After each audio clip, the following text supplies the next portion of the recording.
Australia বর্তমানে তাদের শ্রমবাজারের ঘাটতি মেটাতে বেশ কিছু সহজ এবং কার্যকরী ওয়ার্ক পারমিট ভিসা চালু রেখেছে। আগের তুলনায় এখন অনেক দক্ষ কর্মী এবং সাধারণ শ্রমিকদের জন্য প্রক্রিয়াটি বেশ স্বচ্ছ করা হয়েছে। সহজভাবে অস্ট্রেলিয়ার ওয়ার্ক পারমিট পাওয়ার প্রধান উপায়গুলো নিচে আলোচনা করা হলো। জনপ্রিয় ওয়ার্ক ভিসা ক্যাটাগরি। অস্ট্রেলিয়ায় যাওয়ার জন্য মূলত তিনটি ক্যাটাগরি সবচেয়ে বেশি জনপ্রিয়: temporary skill shortage TSS visa, subclass 482।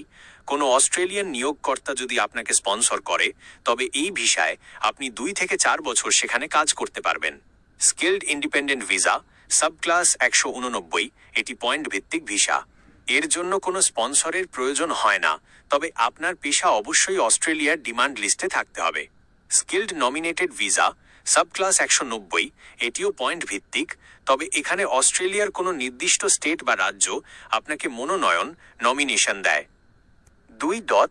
প্রয়োজনীয় যোগ্যতা।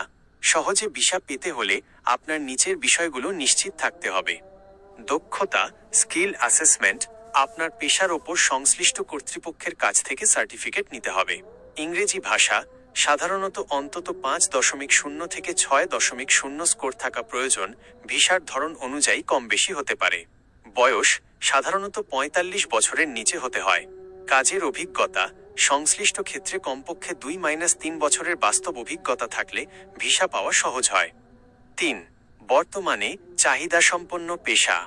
অস্ট্রেলিয়া এখন নিচের পেশার মানুষদের বেশি অগ্রাধিকার দিচ্ছে: কনস্ট্রাকশন কর্মী, রাজমিস্ত্রি, ইলেকট্রিশিয়ান, প্লাম্বার, নার্স এবং স্বাস্থ্যকর্মী, সফটওয়্যার ইঞ্জিনিয়ার ও IT বিশেষজ্ঞ, শেফ বা কুক, কৃষি শ্রমিক,